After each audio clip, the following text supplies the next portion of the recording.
Welcome to How You Can Avoid Charity Scammers. Halloween is in October each year, but for charity scammers, it's masquerade time all year long. This program is brought to you by SeriousGivers.org, or SGO. At SGO, we help charity donors boost the impact of their giving. At SGO, you can find and compare charities. You can find strong charities doing solid work with the money entrusted to them. And you can avoid what we call charity skunks. They're registered charities that unfortunately spend very little on what they promise to do. And you can avoid what we call charity clunkers. They're also registered charities that aren't managed well or produce little impact. We also give you information on today's topic, avoiding charity scammers. I'm Ed Long, the founder of SGO. That's my picture on the right. I'm a philanthropy coach with more than 10 years' experience as a charity founder and a chief executive, and 25 years' experience as an attorney. Charity scammers are con artists. We put the charity in quotes to indicate that these groups are not actually charities. They just make themselves look and sound like charities. They're only there to benefit themselves. While they're particularly active following earthquakes, flood, fires, and other disasters, they're actually a year-round business. Not long ago, I was called upon by a police department to help check out what had happened to the finances of an older woman. I'll call her Mrs. V. Mrs. V had turned over many thousands of dollars to a group that she thought was a charity. It turns out that the group wasn't a charity and had raised millions of dollars from Mrs. V and others. They were clearly a charity scammer. If Mrs. V had followed the tips I'm going to give you today in 5 minutes or less, she could have avoided this scammer. Every dollar charity scammers take in is a dollar that could have gone to strong charities doing solid work. Their thievery does double duty. They steal from you, and they steal from the good works you wanted to do with your donated dollars. One note, we're not talking about churches or government agencies here. They're covered by different rules. We've written a much longer report providing our top tips for avoiding charity scammers. I'll give you a link to it at the end of the program. The most important tip from that longer report is to do an identity check on the group asking you for money to make sure that it's a charity. The quickest way to do that identity check is to get the group's EIN, or Employer Identification Number. EINs are assigned by the IRS and are typically 9-digit numbers, although some have fewer, for instance, 8 or 7 digits. They're normally displayed with a hyphen after the first two, looking like the 12-345678 shown on the page. EINs are public information. You need to ask the group for its EIN. If it won't give it to you, direct your donations elsewhere. EINs are so useful because they're unique identifiers.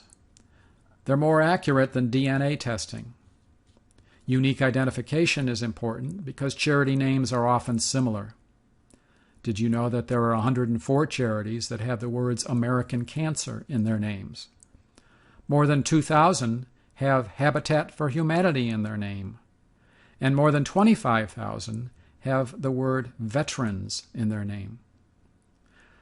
But if you have the charity's EIN, you found it. You found one. There's only one charity with that EIN.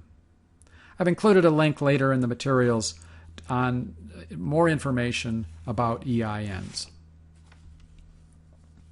So, you've got the EIN. How do you check it? How do you check an EIN for a real or purported charity? I'm going to tell you about 3 databases. They're all online, and I'll give you links to each of them. They're all free, and you can check all of them in a total of 5 minutes or less.